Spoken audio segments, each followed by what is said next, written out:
आज आपका टॉपिक है applications of van der Waals equations to critical phenomena. हमने क्रिटिकल फिनोमेना बहुत अच्छे तरीके से पढ़ा। क्रिटिकल फिनोमेना क्या होता है? ऐसा फिनोमेना जिसमें हम गैस को स्टडी करते हैं, गैस को हम लिक्विडिफाई कर रहे थे। Basically it is a liquefaction phenomena जो एंड्रयू साइंटिस्ट ने दिया था, जिसमें हमने क्रिटिकल कांस्टेंट पढ़े थे, T C, V C and P C. Together ये आपके पास तीनों मिलकर क्रिटिकल कांस्टेंट बनाते हैं। इन तीन पैरामीटर्स को हमने स्टडी किया था। हमने पढ़ा था कि आपके पास डिफरेंट आइसोथर्म्स आते हैं, डिफरेंट कर्व्स आते हैं, जो आप शो करवाते हो, जिस पे आप बॉयल्स लॉ को एप्लीकेबल करते हुए चेक करते हो और कंडीशन को वेरी करते हो। जैसे जैसे हम प्रेशर को कम करते जाते हैं, वॉल्यूम डिक्रीज होता जाता प्रेशर इंक्रीज करते जाते हैं, वॉल्यूम कम होता जाता है। तो आपके पास काफ़ी सारे आइसोथर्म्स आते हैं। उसमें आपके पास एक क्रिटिकल आइसोथर्म भी आया था, यानी वो आइसोथर्म जिस पे किसी भी गैस को क्रिटिकल पॉइंट अटेन किया जा सके। तो क्रिटिकल पॉइंट वो पॉइंट होता है जिस पे आप मैक्सिमम क्रिटिकल टेम्परेचर, वो पॉइंट जिस पे गैस जाके लिक्विडिफाई हो जाती है। उससे अब जितना मर्जी हम चले जाएं, गैस लिक्विडिफाई नहीं हो सकती। It can be always existence in gaseous state. तो आपके पास यहाँ पे एप्लीकेशंस हैं वंडरवॉल की टू क्रिटिकल फिनोमेना। अब इसमें हम वंडरवॉल इक्वेशन को यूज़ करते हुए ड्राइव करेंगे। वंडरवॉल इक्वेशन आपके पास वैकेंसी के लिए कौन सी इक्वेशन थी जिसने कहा था कि ideal gas equation is not applicable to real gas. तो हमने उस इक्वेशन को थोड़ा सा मॉडिफाई किया था, जिसको हमने प्रेशर करेक्शन और वॉल्यूम करेक्शन के थ्रू किया था। जो आपके पास इक्वेशन थी P V is equal to R T. इसमें हमने करेक्शन की थी कौन सी? If you are discussing for 1 mole तो आप ये एन को मिट कर सकते हो। तो ये आपके पास आइडियल गैस इक्वेशन थी। अब इस गैस में हमने वॉल्यूम करेक्शन किया एंड प्रेशर करेक्शन किया। जो वॉल्यूम करेक्शन किया उसमें ए और वी स्केयर ऐड किया था प्रेशर में, और जो प्रेशर करेक्शन किया था उसमें ए और वी स्केयर ऐड किया था, और जो वॉल्यूम करेक्शन था उसमें वी का फैक्टर माइनस किया था। वी इज एक्सक्लूडेड वॉल्यूम, ए और बी कॉन्स्टेंट टर्म थी। तो अब हम यहाँ पे अगर 1 मोल ऑफ गैस की बात करें तो एन को मिट कर देंगे, तो आपके पास जो इक्वेशन आएगी ये वंडरवॉल इक्वेशन की टाइप है। सबसे पहले आप इस इक्वेशन को ओपन करेंगे। ओपन करते हुए आपने ब्रैकेट्स को मल्टीप्लाई करवाना है। ब्रैकेट्स को मल्टीप्लाई कराने के लिए आप सबसे पहले देखोगे ये p का फैक्टर मल्टीप्लाई होगा v के साथ, and this p is multiply by b। तो p अगर v से होगा तो मल्टीप्लाई पी वी आ गया। देन p को b से करेंगे तो पी बी। p के साथ प्लस का साइन है, इधर माइनस है, प्लस माइनस माइनस होता है, क्योंकि साइन मल्टीप्लाई होता है तो चेंज हो जाते हैं। तो आपके पास टर्म p के फैक्टर से मल्टीप्लाई होगी। देन नेक्स्ट टर्म को आप मल्टीप्लाई कराओगे, a और v स्केयर को मल्टीप्लाई करना है v से, तो आपके पास आंसर आ जाएगा a v और v का square. Then plus minus minus और मल्टीप्लाई करवा के ए बी और वी का square is equal to R T. We are discussing this whole equation for 1 mole for gas, तो एन की वैल्यू यहाँ पे 1 ही है, इसलिए एन को मेंशन नहीं किया गया। अब इस इक्वेशन में अगर कोई फैक्टर कट होता है तो यू कैन कट इट, ताकि आपकी इक्वेशन थोड़ी सी इजी हो जाए, हम आगे सॉल्व करना हमारे लिए आसान हो। तो यहाँ पे जो फैक्टर अभी मुझे नज़र आ रहा है कट करने के लिए, तो आप देखोगे यहाँ पे जो वी फैक्टर है ऊपर वी की पावर 1 है, नीचे v2 है। वी स्केयर का मतलब है कि आपके पास 2v हैं, तो अगर ऊपर एक v लिखा हुआ है तो you can easily cut it, ऊपर नीचे कटिंग हो जाती है। तो ये v1 कट होगा इससे, तो नीचे आपके पास फैक्टर बचेगा a और v। इसके अलावा कोई कटिंग पॉसिबल नहीं है, तो आप उसे और किसी को कट नहीं करोगे। देन नेक्स्ट आपके सामने फैक्टर जो है क्या है, आपने देखो इस इक्वेशन में बेसिकली आपके पास ये जो इक्वेशन हम कर रहे हैं सॉल्व, ये हम क्यूब रूट इक्वेशन बनाएंगे। क्यूब रूट इक्वेशन में आप क्या करोगे, आपके पास जो फैक्टर इक्वेशन को सिंप्लीफाई करके आया है, आप उस पूरी इक्वेशन को, जब इक्वेशन की बात करेंगे तो इसका मतलब इक्वल से पहले और इक्वल के बाद दोनों टर्म्स को मल्टीप्लाई करवाना है वी स्केयर से। वी स्केयर से मल्टीप्लाई कराना इसलिए है ताकि आपके पास एक आंसर क्यूब में है। ये क्यूब क्यों चाहिए आगे हम आगे लेक्चर देखते हैं तो हमें पता चल जाएगा। आपने इस पूरी इक्वेशन को वी स्केयर से मल्टीप्लाई कराया। अब वी स्केयर से मल्टीप्लाई कराना है पूरी इक्वेशन को इक्वल से पहले और इक्वल के बाद, तो पी वी क्यूब बन जाएगा, क्योंकि बेस सेम होती हैं तो पावर ऐड होती हैं, v2 यहाँ पे और v1 यहाँ पे, 2 + 1 3, तो v का क्यूब आ गया, माइनस वैसे का वैसे आ गया, p v स्केयर और b आ गया, plus v square over A V, minus A B V square over V square is equal to R T V square. Full equation is multiplied by V square. Then next step हमारा वही कि if there is any simplification तो do it. अगर कोई cutting करने के लिए चीज़ है तो आप उसे कट करोगे। अब कटिंग कौन कौन सी पॉसिबल है, नीचे वी एक सिंगल मौजूद है, ऊपर डबल है, इसकी पावर कैंसिल यानी सिंगल वी बच गया। ये पूरा का पूरा वी स्केयर इस वी स्केयर से कट गया, तो इसका मतलब हमने काफ़ी हद तक सिंपल कर ली ताकि डिवीजन में फैक्टर ना रहे, आपको एलसीएम की तरफ ना जाना पड़े। तो जितना पॉसिबल हो आप उस इक्वेशन को सिंपल कर लो। नेक्स्ट आपके सामने है कि इस पूरी इक्वेशन को पी से डिवाइड करना है। पी से डिवाइड क्यों कर रहे हैं ये अब आगे भी पता चल जाएगा आपको। आप सिंपल क्या काम है आपका, पहले आपने पूरी इक्वेशन को वी स्क्वायर से मल्टीप्लाई किया, देन आपने वी क्यूब मल्टीप्लाई करवाने के बाद वी क्यूब की फॉर्म में इक्वेशन आपके पास आ गई कि एक दफ़ा वी की पावर 3 में है, एक में 2 में है, एक में 1 एंड देन 0, यानी एक फॉर्मेट आपके पास आ गया। अब आप इस पूरी इक्वेशन को पी से डिवाइड कराओगे, यानी कि प्रेशर से डिवाइड कराओगे, सिंप्लीफाई कराओगे। बेसिकली सारी इक्वेशन को करने का मकसद यही है कि आपके पास क्रिटिकल फिनोमेना में जो क्रिटिकल कांस्टेंट हैं T C, temperature, critical temperature, critical pressure and critical volume, उसके लिए हमने एक फार्मूलेशन करनी है, फार्मूला बनाना है, जिसके लिए हम वंडरवाल की एप्लीकेशन को यूज़ करते हैं टू क्रिटिकल फिनोमेना। तो अब इस इक्वेशन को जो आपके सामने है इसको पी से डिवाइड करेंगे। पी से डिवाइड करने के बाद आप देखोगे पूरी इक्वेशन के नीचे पी फैक्टर्स आ जाएंगे, सारी इक्वेशन के नीचे आपके इक्वल से पहले भी और इक्वल के बाद भी ये पी फैक्टर सबके नीचे आ गया। देन नेक्स्ट स्टेप फिर से सिंप्लीफाई करना, कोई कटिंग पॉसिबल है तो उसे कट आउट कर देंगे ताकि हमारी इक्वेशन सिंपल हो जाए। आप ये भी कह सकते हो जो वी क्यूब का फैक्टर है आप उसको सिंगल करना चाह रहे हो, आप चाह रहे हो कि वी क्यूब के साथ कोई टर्म ना आए, दैट मीन्स जो हायर पावर की वैल्यू है V3 उसको आपने अकेला किया है। तो उसके लिए हमने ये सारे काम किए हैं कि पहले मल्टीप्लाई करवाया था वी स्क्वायर से, देन आपने पी से डिवाइड कर दिया, वी क्यूब का फैक्टर अकेला हो गया। अब कटिंग कैसे करेंगे आप देखेंगे जहाँ जहाँ पी एक्स ऊपर 1 है ये कट आउट हो गया, ये भी 1 पी था ये भी कट हो गया। उसके बाद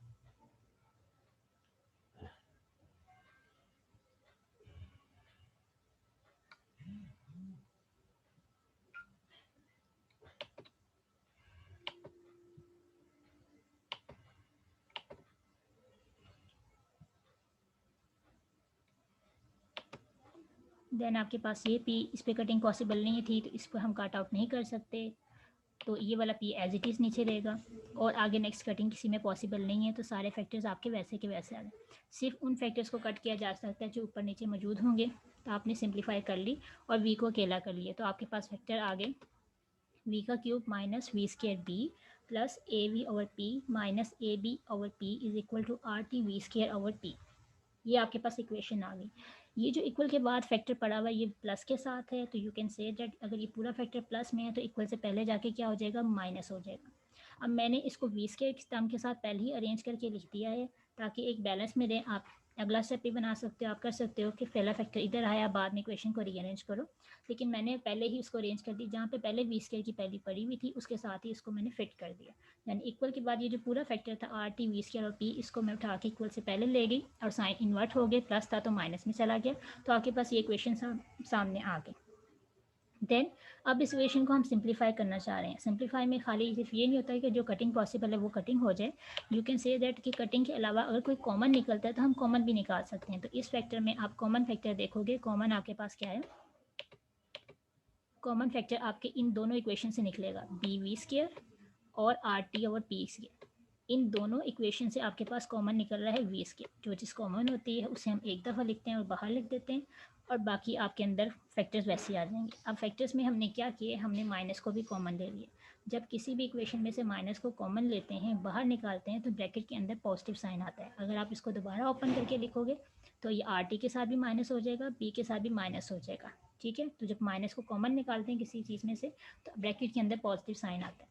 बाकी सारी इक्वेशन वी क्यूब वैसे के वैसा आ गया, ए बी और पी वैसे ही आ गया, ए बी और पी भी वैसे ही आ गया। यानी इस इक्वेशन में सिर्फ कॉमन एक ही फैक्टर निकलता था जो हमने कॉमन कर लिया।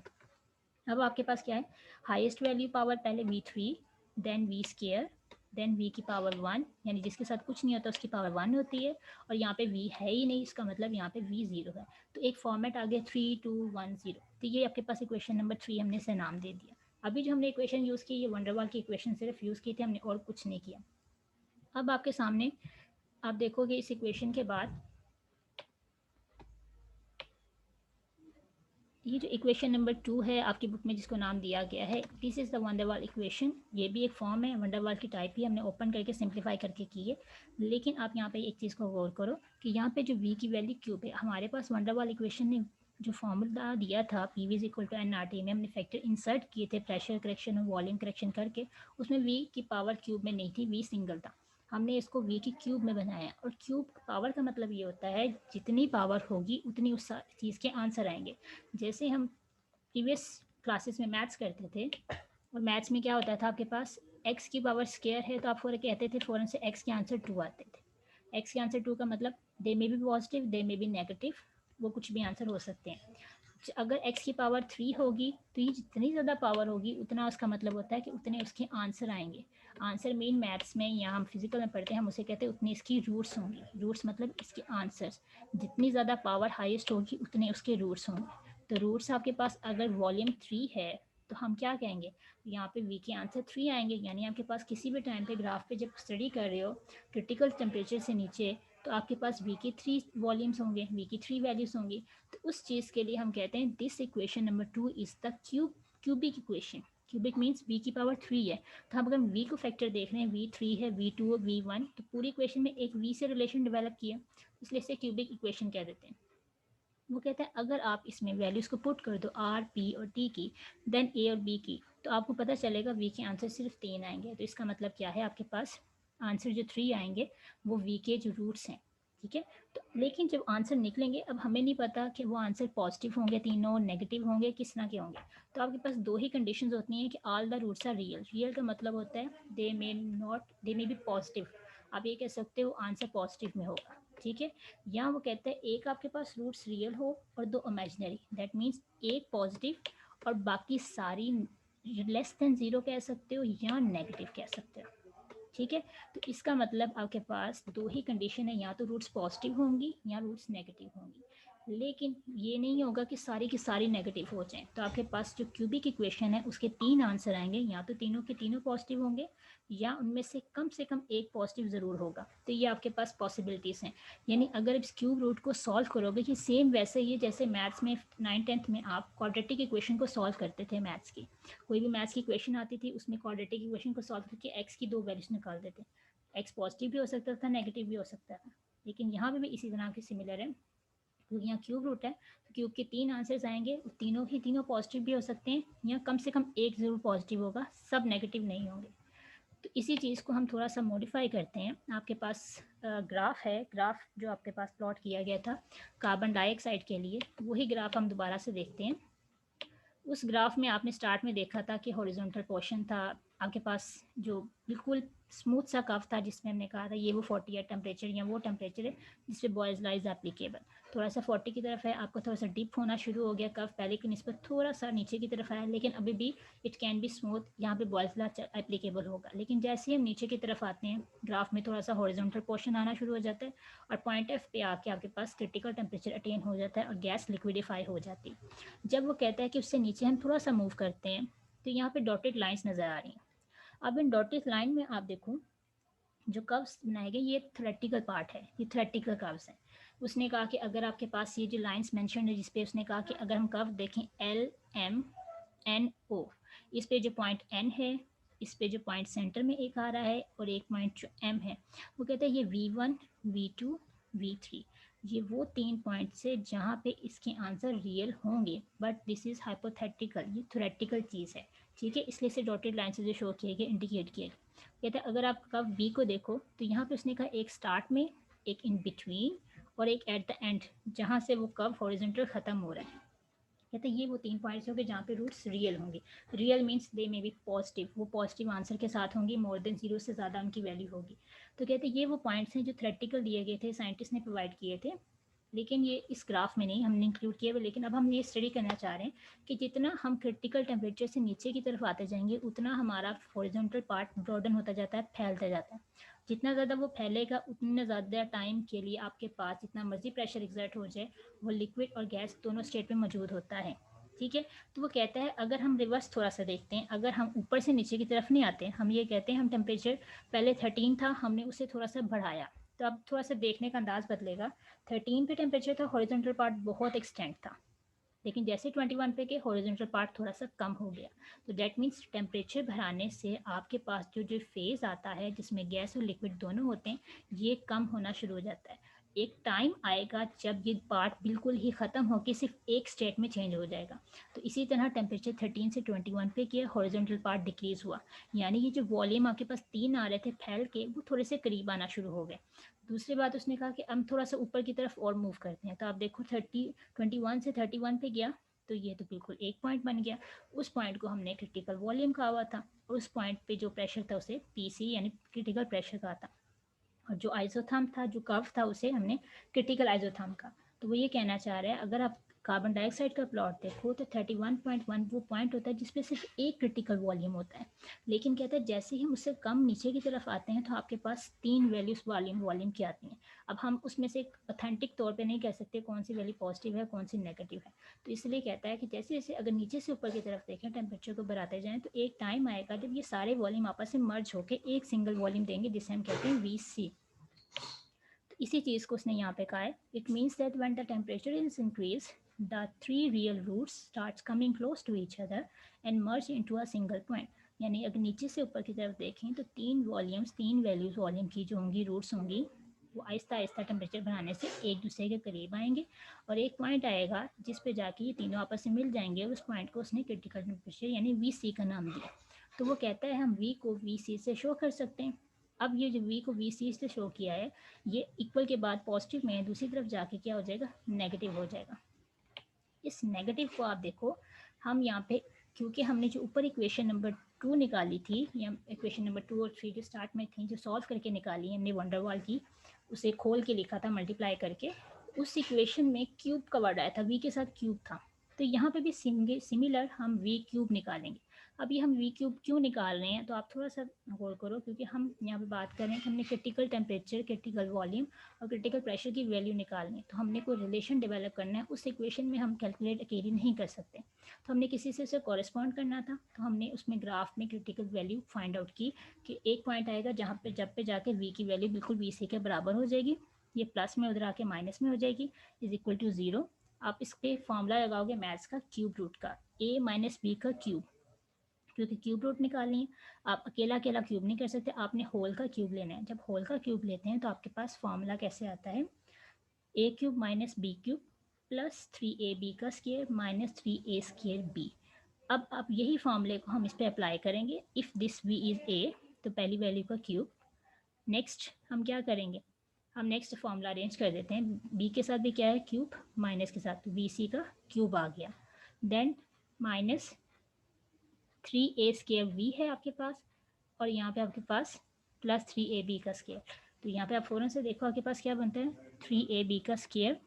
तो B का स्क्वायर कैसे है, प्लस 3B का स्क्वायर, तो यहाँ पे आ गया 3B स्क्वायर। यानी आपने इस फार्मूले को पूरा एग्जैक्ट इसके ऊपर फिट किया है। तो V का क्यूब VC का क्यूब आ गया, एक दफ़ा A का स्क्वायर के साथ 3 है, एक दफ़ा B के साथ 3 है, तो ये आपके पास इक्वेशन सामने आ गई। ठीक है, ये सेम वही इक्वेशन है, माइनस 3A स्क्वायर B है, तो आपका यहाँ पे क्या वैल्यू आ जाएगी, माइनस 3AB का स्क्वायर। तो ये सारी वैल्यूज़ वही यहाँ पे लिखी गई। अब इस इक्वेशन में आप कह सकते हो कि ये इक्वेशन आपके पास क्यूब रूट की फॉर्म में इक्वेशन है। इक्वेशन नंबर 4, अब वो कहता है कि जब हम बात कर रहे हैं कि हमारे पास क्रिटिकल कंडीशन आ गई है, तो जो इक्वेशन हमने इक्वेशन नंबर 2 के नाम से ऊपर शो की थी, जिसमें हमने ये फार्मूला ओपन करके लिखा था वंडरवाल इक्वेशन को, टिपिकल वंडरवाल इक्वेशन को, तो इसे ओपन किया था हमने, V क्यूब से मल्टीप्लाई किया, V स्क्वायर से, देन P से डिवाइड किया। कहता है अगर क्रिटिकल पॉइंट होगा तो प्रेशर भी क्रिटिकल होगा, टेम्परेचर भी क्रिटिकल होगा और वॉल्यूम भी क्रिटिकल होगा। तो इस पॉइंट पे जाके हम सारे फैक्टर्स में क्या कर देते हैं, यहाँ पे T को और P को रिप्लेस कर देते हैं TC से। ठीक है, अब इनको रिप्लेस करने से क्या होगा, हमने वॉल्यूम के साथ क्यों नहीं C लगाया वो भी पता चल जाएगा। हमने सिर्फ दो फैक्टर्स को रिप्लेस किया, जो इक्वेशन नंबर 2 थी उसमें टेम्परेचर को TC से और प्रेशर को PC से। दैट मीन्स उस टाइम पे जाके ये दोनों क्रिटिकल हो गए। तो ऑटोमेटिकली जब टेम्परेचर क्रिटिकल है, प्रेशर क्रिटिकल है, तो उस टाइम जो वॉल्यूम भी हमारे पास होगा 1 मोल का, वो भी क्रिटिकल होगा। तो ये इक्वेशन नंबर 4 और 5 ये आपके सामने। अब इसमें कुछ फैक्टर आप कंपेयर कर सकते हो। इस इक्वेशन में V3 है, इसमें भी V3 है, इसमें V स्क्वायर है, इसमें भी V स्क्वायर है, इसमें V है, इस पर भी V मौजूद है, और इसमें V मौजूद ही नहीं है, और इसमें भी आपके पास V मौजूद नहीं है, क्योंकि यहाँ पे तो VC लिखा हुआ है। तो ये आपस में एक दूसरे से कंपेरेबल हैं। तो जब हम इक्वेशन को कंपेयर करते हैं तो बेसिकली हम कोफिशिएंट को कंपेयर कर देते हैं। जैसे V3 के साथ कुछ नहीं लिखा हुआ, इस पे V3 के साथ कुछ नहीं है, तो दोनों 1:1 रेशियो। अब दूसरी तरफ देते हैं, यहाँ पे क्या है V स्क्वायर, यहाँ पे क्या है V स्क्वायर। इस V स्क्वायर के साथ क्या वैल्यू है, RT/PC प्लस B। इसके साथ क्या है 3VC। इसका मतलब ये 3VC बराबर होगा किसके, इसके।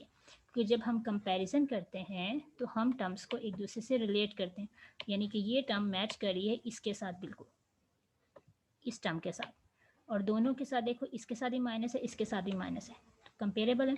फिर ये 3VC मैच कर रहा है किससे, इस A/PC से। ठीक है, it can relate to this. और यहाँ पे तो कुछ है ही नहीं, तो इसका मतलब ये जो पूरी इक्वेशन है a over b over c it is equal to this, क्योंकि इसमें तो कहीं से v है ही नहीं। तो जब v है नहीं तो हम उसे कट भी नहीं करेंगे, हम कह देंगे कि इसके साथ कुछ भी मौजूद नहीं है, तो it can be compare to this.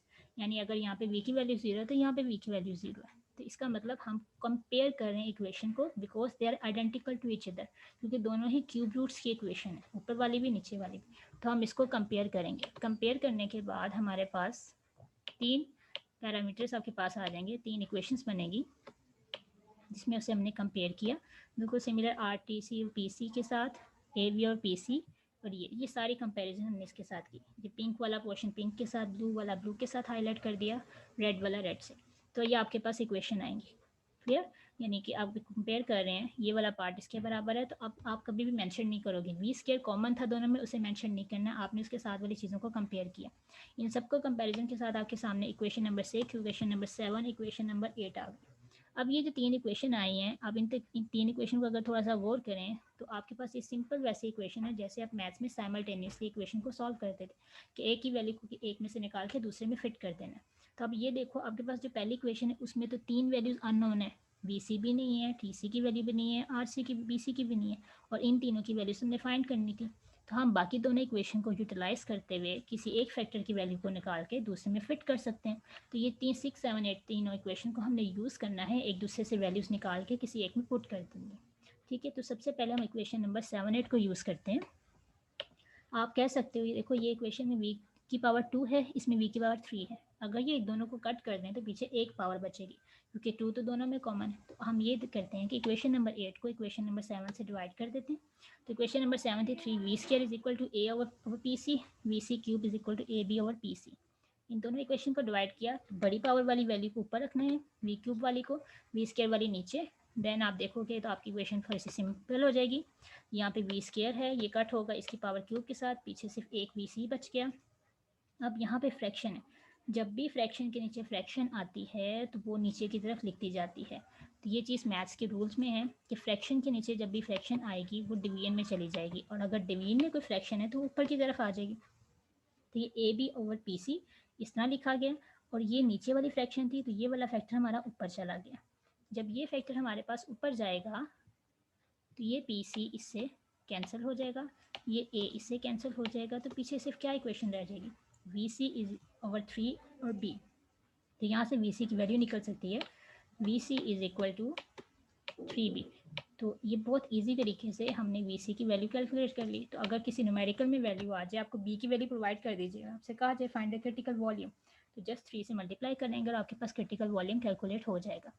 अब वी सी की वैल्यू आ गई है, अब इसी इक्वेशन को इसी तरह वी सी की वैल्यू को यूज़ करके हम पी सी की वैल्यू फाइंड कर लेंगे। पी सी की वैल्यू कैसे फाइंड कर सकते हैं, यू हैव 7 और 8 इक्वेशन, इन दोनों इक्वेशन में से किसी भी इक्वेशन में वैल्यू पुट करें वी सी की, तो आपको पी सी यानी क्रिटिकल प्रेशर की वैल्यू मिल सकती है। इट्स अप टू यू, आप कोई भी इक्वेशन यूज़ कर सकते हो। मैंने इक्वेशन नंबर 7 यूज़ किया। क्वेश्चन नंबर 7 में जहाँ वी था मैंने उसकी वैल्यू पुट कर दी। तो 3 का स्केयर है, आपको पता है जब दो वैल्यूज़ पे स्केयर आ जाए तो वो 3 के ऊपर भी स्केयर है, बी के ऊपर भी। 3 के स्केयर का मतलब है तो 3 को 2 दफ़ा लिख के मल्टीप्लाई करना है, तो वो 9 हो गया। बी का स्केयर B2 हो गया। ये इक्वेशन आ गई। अब सारा सॉल्व करते हैं, 3 9 27, यहाँ पे बी स्केयर हो गया, ए और पी सी आ गया। यहाँ से इक्वेशन को हमने किसकी जिसकी वैल्यू फाइंड करनी थी उसको फाइंड करना है। पी सी यहाँ पे डिवाइड हो रहा है, उधर जाके मल्टीप्लाई होगा, और ये फैक्टर यहाँ पे था उसको हम नीचे ले आए, यानी इंटरचेंज किया हमने, तो आपके पास पी सी की वैल्यू आ गई। अब वॉल्यूम की भी वैल्यू है क्रिटिकल, प्रेशर क्रिटिकल फाइंड है, तो आप इस इक्वेशन को आपने इक्वेशन नंबर 6 में पुट कर सकते हो, जिसमें सिर्फ टी सी का फैक्टर था, क्योंकि बाकी इक्वेशन में टी सी नहीं था। अब टी सी का फैक्टर पुट करने के लिए हम क्या करेंगे, आपके पास वी सी की वैल्यू है 3b, आपके पास पी सी की वैल्यू निकले ए ओवर 27 बी स्क्वायर। ये फैक्टर नीचे डिवाइड हो रहा है, फ्रैक्शन के नीचे फ्रैक्शन एक आ रही है, डबल फ्रैक्शन है तो ऊपर जाके मल्टीप्लाई हो जाएगी। तो ये इक्वेशन कुछ इस तरह लिखी जाएगी कि मल्टीप्लाई बाय 27 हो जाएगा। देन आपके पास 3 3 ज़ा 9b। देन आपके पास यहाँ पे आपने फाइंड क्या करना है, टी सी को अकेला करना है। तो सबसे पहले काम करेंगे, ये प्लस का b है, उधर जाके क्या हो जाएगा माइनस का, प्लस माइनस माइनस, 9 में से 1 गया 8 भी आ गया। बड़ी वैल्यू का साइन प्लस है तो प्लस माइनस में जब हम सब्ट्रैक्ट या एडिशन करते हैं तो बड़ी वैल्यू को साइन आता है। देन अब नेक्स्ट यहाँ पे देखो कि कटिंग पॉसिबल है तो करते हैं, अदरवाइज नहीं है तो हम उसे सॉल्व आउट करेंगे। अब सॉल्व कैसे करेंगे, आप देखोगे आपने टी सी को अकेला करना है, ये ए फैक्टर यहाँ पे क्या हो रहा है डिवाइड, दूसरी तरफ जाके क्या हो जाएगा मल्टीप्लाई। देन तो यहाँ पे आर मल्टीप्लाई हो रहा है, दूसरी तरफ जाके क्या हो जाएगा डिवाइड। सेम 27b² मल्टीप्लाई हो रहा है, दूसरी तरफ जाके क्या हो जाएगा डिवाइड। तो ये आपके पास किसकी वैल्यू आ जाएगी, टी सी की।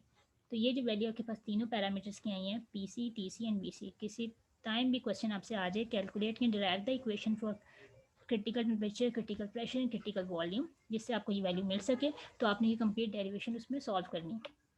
देन आपके पास आपको कहा जा सकता है कि आप इन्हीं क्रिटिकल फिनोमेना को यूज़ करते हुए क्रिटिकल कांस्टेंट जो बी और सी आपके पास हैं वंडर वाल के, इनकी वैल्यू भी निकाल सकते हैं। या यूँ कह सकते हो आप, there is a relationship between van der Waals constant and critical constant, दोनों कांस्टेंट हैं आपके पास। तो वी सी की वैल्यू जो फाइंड की थी 3b, इसमें सबसे आसान तरीके से बी की वैल्यू निकल सकती है, वी सी को 3 पे डिवाइड कर दो। देन आपके पास ये इक्वेशन आई थी पीसी की, इसमें से भी आप ए की वैल्यू को निकाल सकते हो। तो इसका मतलब सिंपल सा है कि आप अपने रिलेशन डेवलप कर सकते हो क्रिटिकल कांस्टेंट में और वंडर वाल कांस्टेंट में, इन दोनों का रिलेशन आ जाए तो सिर्फ ये वाला पार्ट करने की ज़रूरत है, ऊपर वाली डेरिवेशन नहीं करनी। तो ये वाला पार्ट में आएगा, लेकिन इसके लिए आपको पी सी, वी सी और टी सी, ये क्रिटिकल कॉन्स्टेंट हैं, इनकी वैल्यूज़ पहले से याद होनी चाहिए कि क्या है। अब उन फॉर्मूले से हमने क्रिटिकल कॉन्स्टेंट जो वंडर वाल के कॉन्स्टेंट थे उसकी वैल्यू निकाल ली, B relate to V C and A relate to pressure constant. तो वंडर वाल ने भी तो यही कहा था कि प्रेशर का जो करेक्शन जिसने ऐड किया था कांस्टेंट वो ए था, और वॉल्यूम जो करेक्शन ऐड किया था वो बी था। तो ये रिलेशन हमारे सामने आ गया। उसके बाद आपके पास है कि आपको इक्वेशन दी जा सकती है, देन आपके पास एक प्रूफ आता है। प्रूफ क्या है, आपसे कहा जाता है कि आप फाइंड आउट करो, जैसे P V is equal to R T होता है, अगर मैं आपसे कहूँ आर की वैल्यू को फाइंड करो तो वो क्या होती है, P V over T if you are discussing for 1 mole. तो सेम वो कहता है, अगर मैं यहाँ पे रिप्लेस कर दें वैल्यूज़ को, पी को पी सी से, वी को वी सी से, टी को टी सी से, दैट मीन्स जो आइडियल कंडीशंस पे थी वो, और उसे मूव आउट किया हमने क्रिटिकल कंडीशन की तरफ, तो आप उसको प्रूव करके दिखाओ ये किसके बराबर होता है। क्योंकि हम कहते हैं आइडियल कंडीशन में तो ये आर के बराबर है, आप क्रिटिकल कंडीशन में ये फैक्टर किसके बराबर होगा। तो आपने जस्ट पी सी और वी सी और टी सी जो वैल्यूज़ ऊपर फाइंड आउट की हैं उसको सिर्फ इस इक्वेशन में पुट कर देना है, तो आपके पास सारी वैल्यूज़ आ जाएंगी।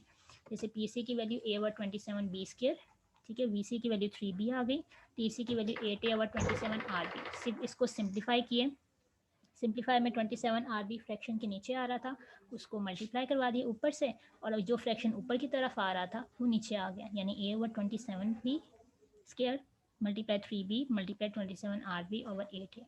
इसमें हमने सिर्फ कटिंग करनी है, सिंप्लीफाई करना है, हमने कोई लॉन्ग डेरिवेशन नहीं करनी। सिर्फ आपसे पूछा जा सकता है just prove it P C V C over T C is equal to what, तो आपने सिर्फ ये डेरिवेशन का पार्ट करना है और आप उसमें वैल्यूज़ को पुट करोगे, जो कटिंग होती है पॉसिबल कर देंगे। 27 से कट जाएगा, आर आपके पास कटिंग में नहीं है, आर उसके अंदर ही आएगा। बी की कटिंग पॉसिबल है क्योंकि यहाँ पे बी एक सिंगल है और यहाँ पे भी एक सिंगल है, आपके पास पावर से कट गया। फिर ये वाला बी द्वारा कट गया क्योंकि ये वाला 3b और इस बी से मल्टीप्लाई हो रहा था, दोनों b² नीचे वाले b² से कट आउट हो गए, नीचे एक ए और एक कट गया, देन मीन्स पीछे क्या बच गया 3/8r। अब दोनों का रिलेशन देखो कि आपके पास पी की वैल्यू किसके बराबर थी, pv/t बराबर थी आर के, और इसमें क्रिटिकल कंडीशन में ये किसके बराबर होगी 3/8r। तो ये रिलेशन आपको फाइंड करने के लिए आ सकता है, ये प्रूफ है, इंपॉर्टेंट प्रूफ पेपर में आता है।